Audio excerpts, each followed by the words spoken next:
Bismillahirrahmanirrahim. Assalamualaikum warahmatullahi wabarakatuh. Saya Sandi Raditya dan di video kali ini saya akan membahas eh, bagaimana visualisasi data pada bidang big data. Dan seperti sebelumnya, seperti di video saya sebelumnya, eh, kali ini lebih ke bagaimana caranya memvisualisasi data lebih dekat ke semacam studi kasus ya. Dan ya saya memilih satu judul jurnal dengan judul bisa kita lihat yaitu analisis data mining untuk prediksi kanker payudara menggunakan algoritma klasifikasi.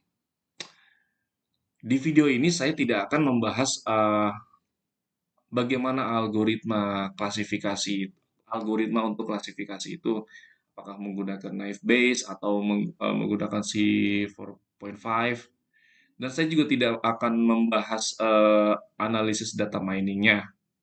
Saya memilih jurnal ini karena berkaitan dengan dataset yang saya dapatkan dari jurnal sebelumnya yang berkaitan dengan breast cancer atau kanker payudara. Karena saya di video ini juga saya masih menggunakan dataset yang sama dengan video saya sebelumnya, yaitu dataset breast cancer yang saya dapatkan dari Wisconsin Breast Cancer. Ya, ada repositorinya yang sebelumnya sudah juga saya kasih link datasetnya. Baik, saya lanjutkan. Dari jurnal ini saya rangkum sedikit dan saya buat judulnya yaitu visualisasi data untuk prediksi kanker payudara menggunakan algoritma naive Bayes untuk klasifikasi. Ya, saya sedikit membahas eh, algoritma naive Bayes untuk klasifikasi di eh, saya buat bentuknya makalah ya. Dan ini sebenarnya makalah untuk menunjang eh, mata kuliah yang sedang saya pelajari, yaitu di mata kuliah Big Data di Magister Teknologi Informasi Universitas Nasional. Baik, saya lanjutkan. Ya, di sini di makalah ini eh, saya buat latar belakang, eh, perumusan masalah, dan tujuan penelitiannya. Tapi tidak tidak akan membahas itu terlalu dalam. Di sini juga saya sebutkan juga ada preproses datanya, yaitu normalisasi data, sama seperti dengan eh, apa namanya video saya sebelumnya, yaitu normalisasi data menggunakan beberapa metode yang sudah saya jabarkan, yaitu ada minimum maksimum, z-score, decimal scaling, sigmoid softmax, dan statistical column. Oke, lanjut langsung ke saya sedikit bahas maaf, apa itu algoritma naive Bayes, eh, lalu bagaimana proses klasifikasi menggunakan algoritma naive Bayes, dan sumber datasetnya masih bisa dilihat masih sama, yaitu dari UCI Machine Learning Repository, itu dari Wisconsin Breast Cancer Data. Ini ada sama dengan uh, link dataset di video sebelumnya. Ya, di sini saya jelaskan untuk preproses datanya, pembacaan data. Ya, betul. Saya menggunakan Python untuk preproses datanya, untuk normalisasinya. Ini ada langkah pertama itu pembacaan data, yang langkah kedua itu pembersihan data, langkah ketiga itu pemisahan fitur dan target, lalu untuk normalisasi datanya. Eh, untuk proses ini saya tidak membahas terlalu detail karena sebelumnya juga sudah saya eh, sudah saya coba jelaskan. Ini poin kelima itu klasifikasi datanya karena di sini jurnalnya ini menggunakan algoritma Naive Bayes untuk klasifikasi data. Nah, kita sekarang masuk ke poin visualisasi data. Sebelumnya saya mencoba menggunakan beberapa software, cuman mungkin memang ada terkendala di perangkat laptop saya. Saya mencoba menggunakan untuk visualisasi data, saya menggunakan Tableau, cuman ada kendala. Saya coba pakai Google Looker juga ada kendala, dan terakhir saya coba Power BI pun begitu juga terkendala. Akhirnya saya memutuskan untuk memvisualisasi datanya juga menggunakan Python pada Visual Code Studio. Sorry, maksud saya Visual Studio Code. Oke. Di visualisasi data ini, dalam penelitian ini ada 3 poin, yaitu memahami distribusi data, melihat hubungan fitur dan target, dan yang ketiga yaitu evaluasi model.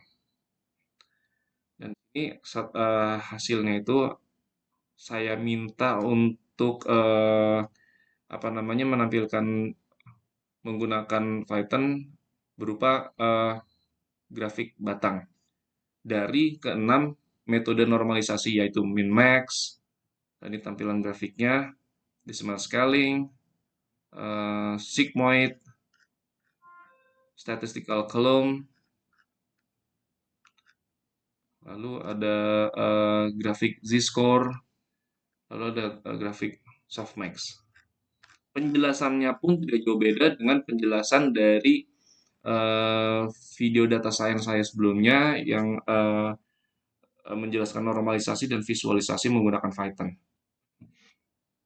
Contohnya, pada grafik batang, normalisasi metode min-max ini mengubah semua nilai fitur ke dalam rentang 0 dan 1.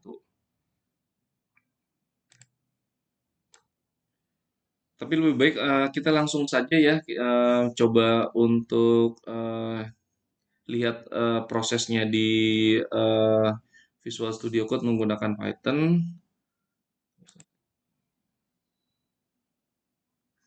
Dan ini sebelumnya ini adalah dataset yang sudah dinormalisasi.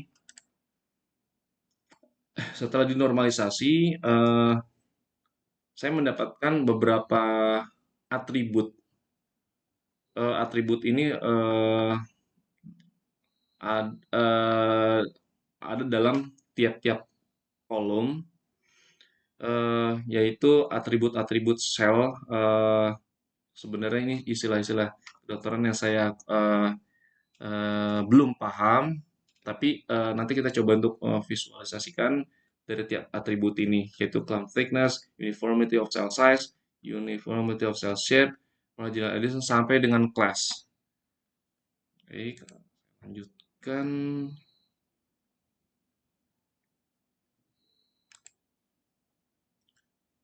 Ini sudah tampil semuanya.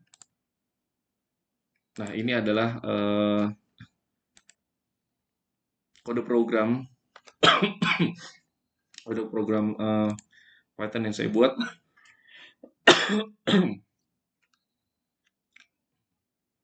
Ini langkah-langkahnya saya jelaskan. Ini adalah pada saat membaca file Excel hasil normalisasi, lalu menampilkan dataset awal, lalu ada proses normalisasinya. Dan di sini ada proses normalisasi untuk 6 metode normalisasi, yaitu decimal scaling, lalu minimum maximum normalization, sigmoid, ini codingannya, z-score, dan statistical column, lalu ini softmax. Lalu ini untuk menampilkan grafik batangnya.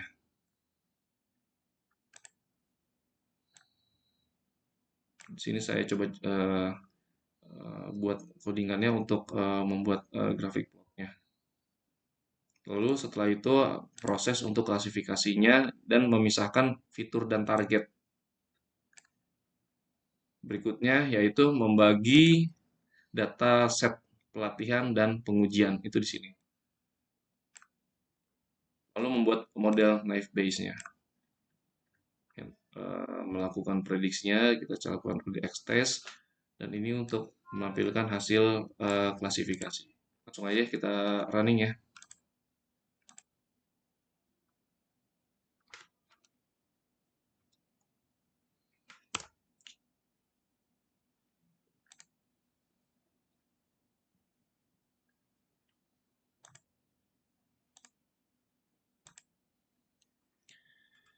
Nah, di sini grafik batang untuk decimal scaling, ini untuk minimum maksimum, itu sigmoid, z-score, statistical column, dan softmax.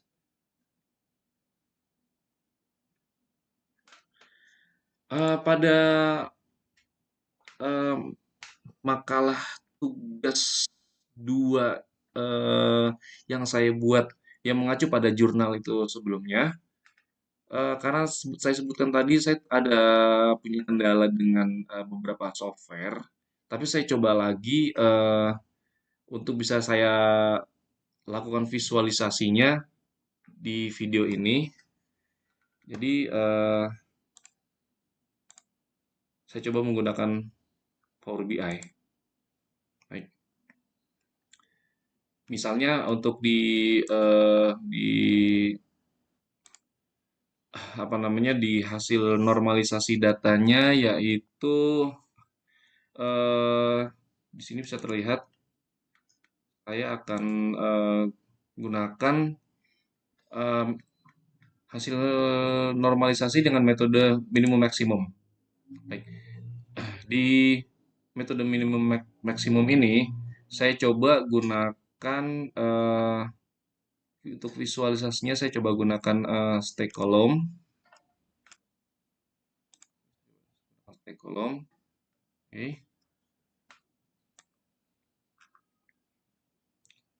Atau yang bentuk histogram ya. Dan saya akan melihat eh, grafik sebaran data dan untuk mendeteksi outlier. Itu misalnya saya tampilkan eh, cloud thickness-nya dan eh,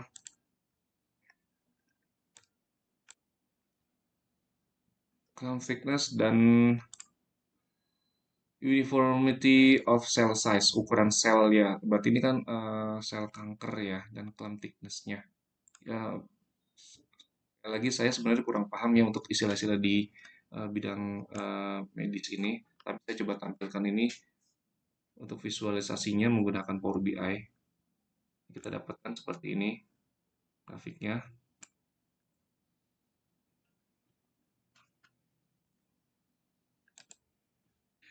Berikutnya, apabila saya ingin menampilkan eh, proporsi dari tiap atribut ya, apa namanya, distribusi antar kelas. Saya coba gunakan pie chart. Nah, di pie chart ini value-nya itu saya coba juga masukkan untuk clamp thickness.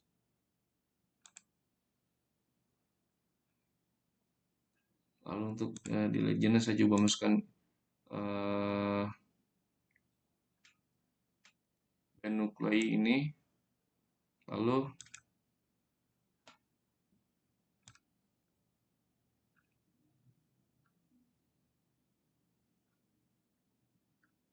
value-nya untuk detailnya saya masukkan di sini. Nah, ini akan terlihat bagaimana distribusi tiap hasil apa ya disebutnya sel-selnya itu ya.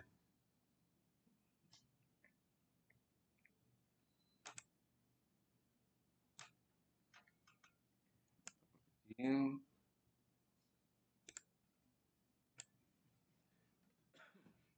Dan yang berikutnya akan saya tampilkan bagaimana korelasi atau hubungan antar apa namanya mm, antar dua atau lebih fitur ya. Saya coba menggunakan untuk ini saya coba menggunakan eh, scatter plot ini. Sorry,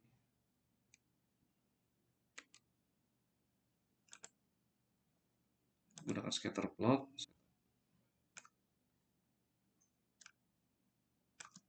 Plot ini saya coba akan tampilkan masih clamp thickness.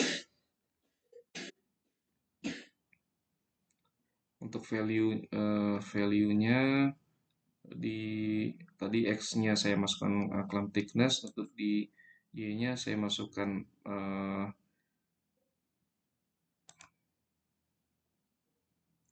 dan untuk value-nya saya cuma masukin class di sini. Di sini tidak tampak hasil yang terlalu signifikan untuk divisualisasikan. Dan bisa kita gunakan visualisasi yang lain untuk menampilkan bagaimana korelasi antar antar hasil sel-sel yang ada di tiap atribut-atribut ini. Ini kita delete. Saya menggunakan file ini, yaitu saya gunakan cluster bar chart. Untuk di nilainya saya masukkan thickness lagi, dan untuk di nilai X, di X-nya clamp thickness, dan di Y-nya saya masukkan lagi uniformity of cell size. Memang dia korelasinya itu berbanding lurus ya. Beda dengan kalau kita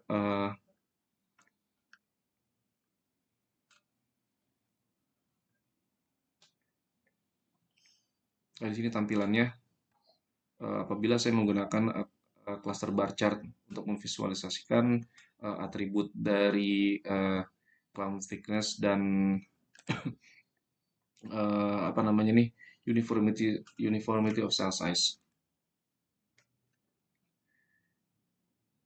Ya, jadi demikian visualisasi yang bisa saya tampilkan di video ini. Yang sebelumnya saya menggunakan Python dan Power BI yang memang sudah direkomendasikan sebelumnya. Baik, yang mana video ini adalah video untuk menunjang mata kuliah Big Data yang diampu oleh dosen saya, yaitu Bapak Dr. Agung Triyayudi. Terima kasih, Pak Agung. Segala kekurangannya di video ini adalah masih yang menjadi bahan yang harus saya pelajari untuk kedepannya. Mohon maaf atas segala kekurangan, dan eh, apabila ada masukan akan saya terima dengan senang hati. Terima kasih. Assalamualaikum warahmatullahi wabarakatuh.